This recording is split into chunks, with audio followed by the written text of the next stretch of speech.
Hey everyone, I'm going to take a little bit of time in this video to go over the course syllabus with you.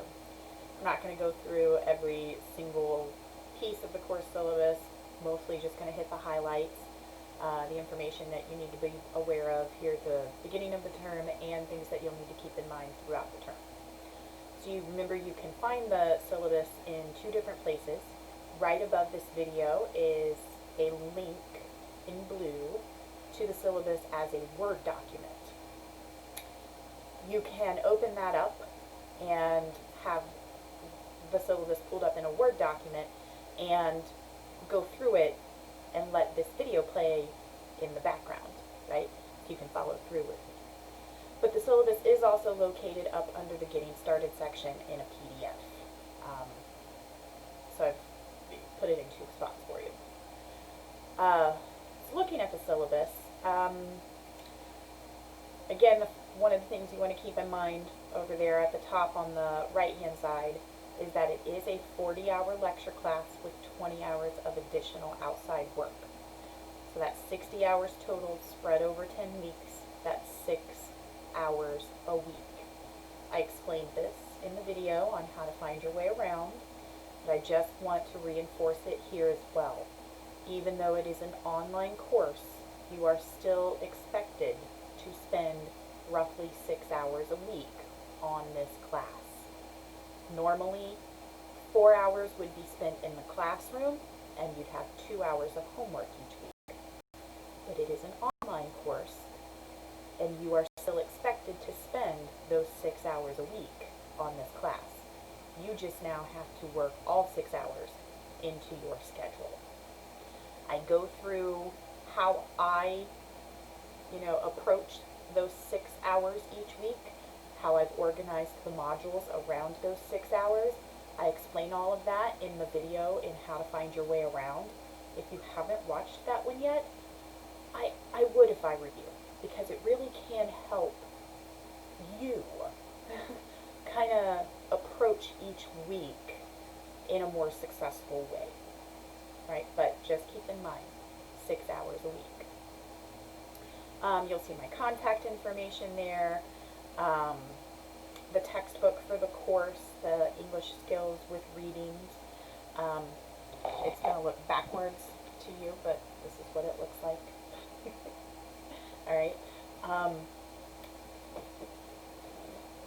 If you have issues getting access to the textbook, let me know. My husband's working in the garage. It's a little loud.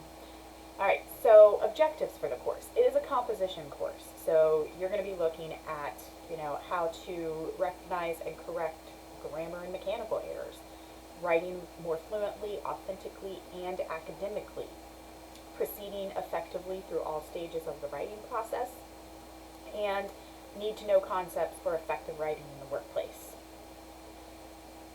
We're working on basic composition skills here. This course is not designed to go into huge essays or research, right? This is knowledge of need-to-know concepts for effective writing in the workplace. So we're going to start with the basics. We're going to start with paragraphs, because even if it's just an email or a memo, all of us write at least, a paragraph or two pretty regularly in our jobs and our personal lives. So we're going to start there. We're going to work our way up to a 5-paragraph essay, because sometimes what we might need to write in an email or a memo or a cover letter or some sort of procedure that we're writing up might take multiple paragraphs. Might not necessarily look like a formal essay, but it's still multiple paragraphs giving people information.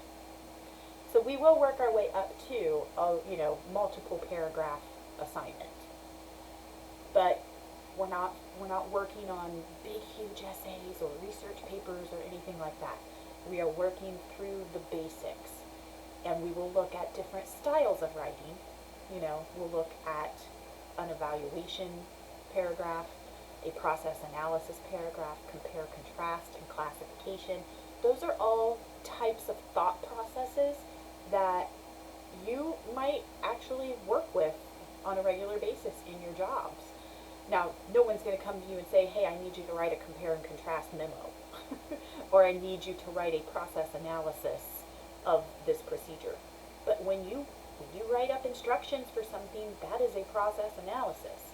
When you are giving pros and cons to a certain procedure or a certain set of instructions or whatever, or medications, treatments, that's compare and contrast, right?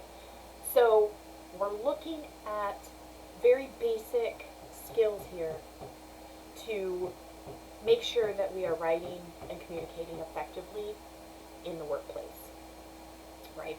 So there's not going to be any medical terminology or any of our other programs that we offer. I'm not getting into specifics in that way. It still will look very much like an English class in terms of the topics and how we approach things.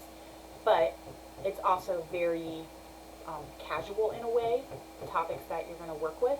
And so I think you'll still be able to, connect with what we're reading and writing. But the whole purpose is to just hone those basic writing skills so that you can communicate effectively. That's what we're aiming for. The grading scale for this course is 90 to 100 is an A, 80 to 89 is a B, 70 to 79 is a C. Anything below a 70 is a failing grade. You have to have a 70% or higher in order to pass this course, right? The grades will be distributed into several categories. We have our discussions each week. Those are worth 15% of your overall grade. And there's only one a week. So missing too many of those can definitely impact your overall grade. Try to keep up on those. We have our exercises and assignments, just your, like your traditional weekly assignments. Those are worth 15% of your overall grade. So again, missing too many of those can also impact your grade. We will have a midterm exam worth 10% of your grade. And that might not seem like much, but think of it this way. If you don't do the midterm, you're already starting off, the highest grade you can get in here is a B, because it's worth 10%. So if you get a 0 on it, that automatically takes away that top 10% of grade that you could get. So you're already starting out at only a B. And you have to get a 70% or higher to pass. So even though it might not seem like a big deal, don't skip the midterm. Okay? Our next grading category is where we get into our more formal writing assignments. The writing assignments are worth 40% of your overall grade. There are 4 of them. That means each one is worth 25% of that 40. They're each only 1 paragraph. Okay?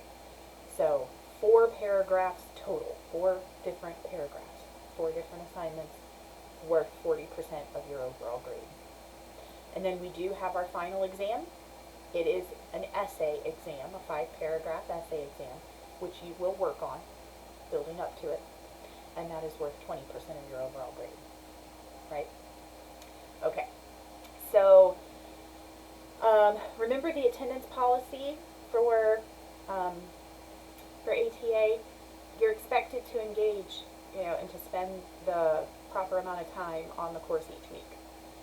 Beyond that, if you miss more than 20% of the class, you could possibly be withdrawn from the course. If you do not post attendance within the first 2 weeks of class, you'll probably be withdrawn as well. So you have to make sure, just like if it were on campus, you have to come to class in week 1 or week 2 in order to remain enrolled in the course. Same thing here, even though it's online. You have to post attendance in week 1, no later than week 2, to remain in the class. Beyond that, if you are absent for more than 20% of the course, you might also be withdrawn, right? So try to do your best to stay on top of posting your attendance each week, and that way you don't have to worry about being withdrawn for attendance reasons. Got it? Okay. Let's see. There's some information there about makeup policy, computers, food and drink policy. You're doing this at home. So I'm going to go down to the course outline.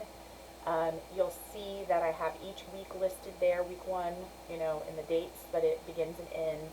And you'll see what we're covering that week and what homework is being assigned that week. This can be useful to plan ahead and see what's coming up, especially since you don't have access to the homework assignments each week until after you've completed the weekly attendance quiz. But here on the syllabus, you can come and see what will be assigned any given week. So you can't, you know, get to the assignments but until you complete the attendance quiz, but you can at least see how many assignments are going to be assigned any given week. Alright, so that can be good, especially if you want to plan ahead, or you know you're going to have a busy week at work, or you're going to go on vacation. You can kind of look and see what's coming up. Alright, but it does not give you a ton of information. It doesn't give you specifics about the lessons or the assignments. It's just a very basic overview of each week. Keep in mind that the last week of the course, week 10, is a short week. It's only from Monday to Thursday. The course will close Thursday night at 11:59 p.m. in week 10, and everything has to be submitted by that deadline. Anything submitted after the deadline won't be accepted. Grades will be finalized the following afternoon.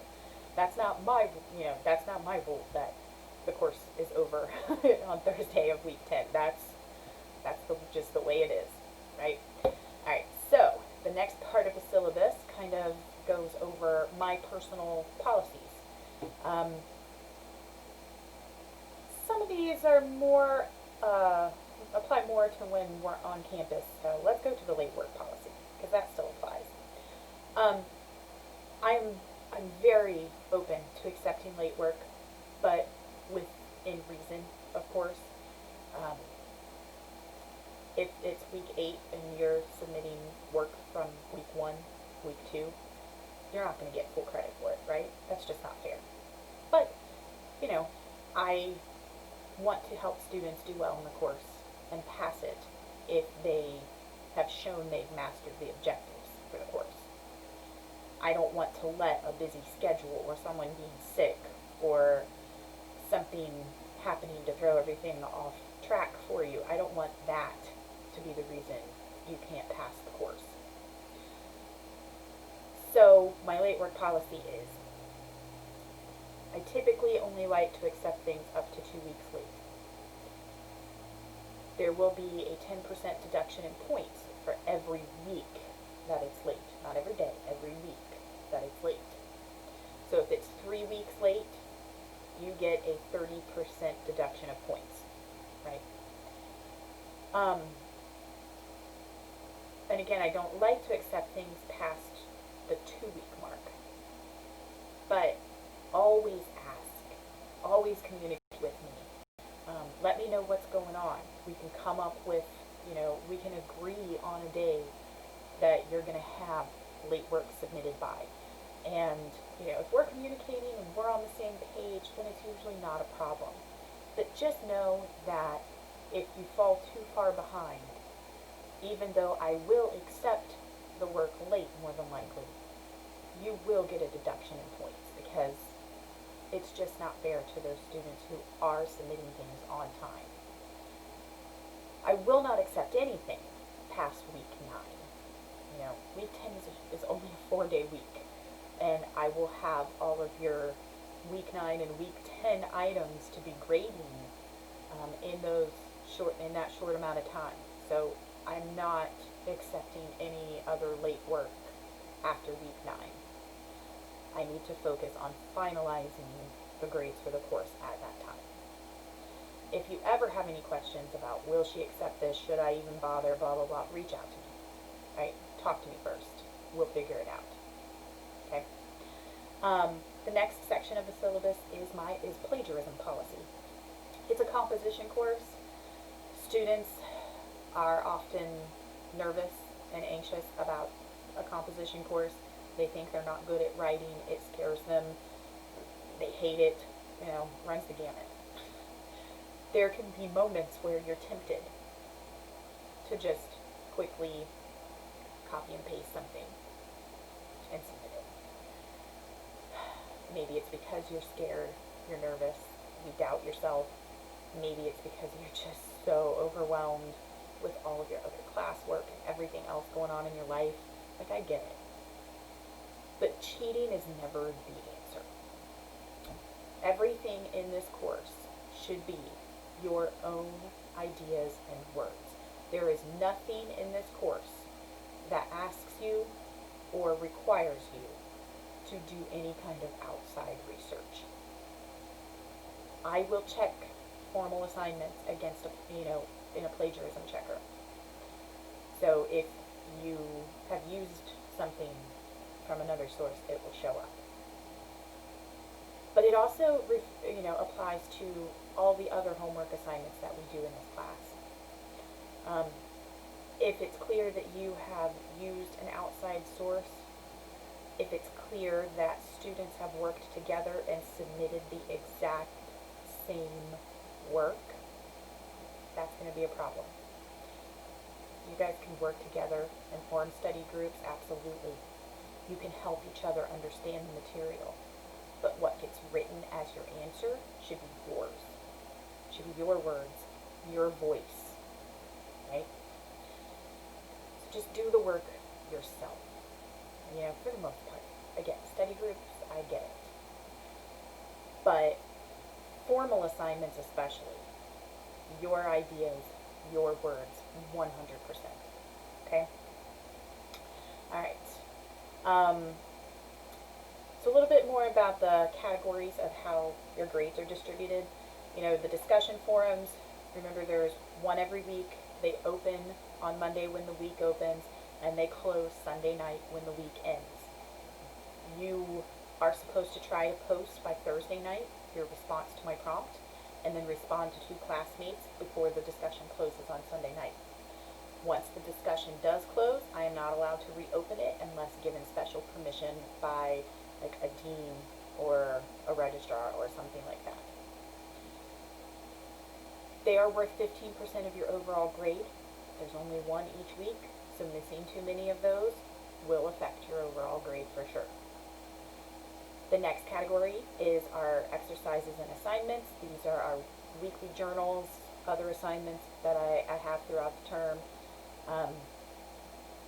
Some of them will be text submissions, some of them might be, required in a Word document or a PDF. These are just the lessons that will help you understand and practice to get ready for the formal writing assignments. Those are worth 15% of your overall grade. And they're pretty much graded on a pass-fail deal. I grade them based on effort. So if you at least try, you'll get full points. Now, if you tried and you didn't do so well, you'll get the full points, and then I'll give you feedback explaining what you did wrong. That feedback will help you understand the concept better. Just like if we were in the classroom, I would talk to you about your assignments if you did really poorly on one, right? This is how I do that in an online setting. I give written feedback for every assignment. So just because you receive full points on something, read the feedback every time to make sure that you actually understood it. If you don't receive full points for an assignment, it is either because you turned it in late, you didn't complete all of it, like there's a section that's missing, or you didn't turn it in at all. So obviously if you didn't turn it in at all, you can submit it late if I'm okay with it. If you submitted it late and had points deducted, it is what it is. But if you got points taken off because you didn't complete the whole assignment, like you left part of it blank, I will give you the opportunity to turn it back, to resubmit it with that section completed. homework. I'm trying to help you learn the material better with less pressure, knowing that if you try, you'll get the points and you'll get my feedback to help you understand it better. But if you don't do it and you don't read my feedback, then who's to say what you're learning and if you're going to do well enough on the formal writing assignments to keep your grade high enough to pass. Okay, so don't take it for granted that just because you're getting full points that you've understood everything. Read my feedback. I will send out an email when I grade the first week of assignments, and I'll explain to you in that email how to access my feedback. Okay? Once I do though, don't forget about it. And then we have our midterm exam. It's going to be in week 4. I know that's not really exactly midway through the course, but thematically it makes more sense to have it in week 4 than week 5 or 6. So I call it a midterm exam, but it's actually more in the first third. It's worth 10% of your overall grade. Don't skip it. Do it. Submit it. It'll be in a Word document, and you'll have the whole week to work on it. Submit it. Don't skip it. If you don't do well on it, you'll be given a chance to make corrections. Alright? But just flat out getting a 0 on it, like I said before, that brings your starting grade, you can't get any higher than a B. And that's fine. But that means you have to do really well on everything else to stay at a B. And even if you're okay with getting a C, you have to do really well on everything else to keep the C. If you're skipping all of these bigger items, you have to have a 70 or above to pass. So don't skip the midterm, right? Writing assignments, remember those are, each one is a formal paragraph. Each one, will be a different type of paragraph. Altogether, they are worth 40% of your overall grade. So each one of them is 25% of that 40. Missing any of those will have an effect on your grade. If you don't do so well the first time, I will give you the option of revising. I'll give you feedback on it, and then you can choose to revise it if you want. You're not required to, but the option is there for all 4 of those paragraphs to revise it for an even better grade. Okay. And then, of course, there's the final exam essay. It's a 5-paragraph essay. It will be based on one of the 4 writing assignment paragraphs that you wrote. So out of those 4, you'll choose one to turn into a 5-paragraph essay. So you'll stick with the same topic. You'll stick with the main ideas. You're just going to expand on everything. It's worth 20% of your overall grade. This is where you show that you have learned everything that you were supposed to learn about basic paragraph development. You've learned what you were supposed to learn about introductory paragraphs and thesis statements, how to create cohesion in your body paragraphs, how to have a good concluding paragraph, how to make sure you have proofread for any type of grammar and mechanics errors, right? That final exam, I make it easier by allowing you to base it off of something you've already written, but at the same time it is where you are supposed to show me what you've learned in the course, just like a final exam in math or anatomy would be, right? That's where you show that you have learned what you were supposed to learn. This is a composition course, so you have to show that you've learned the basic elements of composition. But again, you should be comfortable enough with the topic and your ideas that you should be able to do it, no problem. Okay? Alright. The last part of the syllabus is the acknowledgement page where you're supposed to sign to acknowledge that you have received the syllabus and you understand everything contained in it, blah, blah, blah. Don't worry about that page. There will be an assignment in the week 1 module where you type up your acknowledgement, okay? So you don't even have to worry about that page. Alright, if you have any questions about the syllabus, feel free So let me know, reach out to me. I will discuss anything with you. Otherwise, you guys are free to move on to the next item in week 1.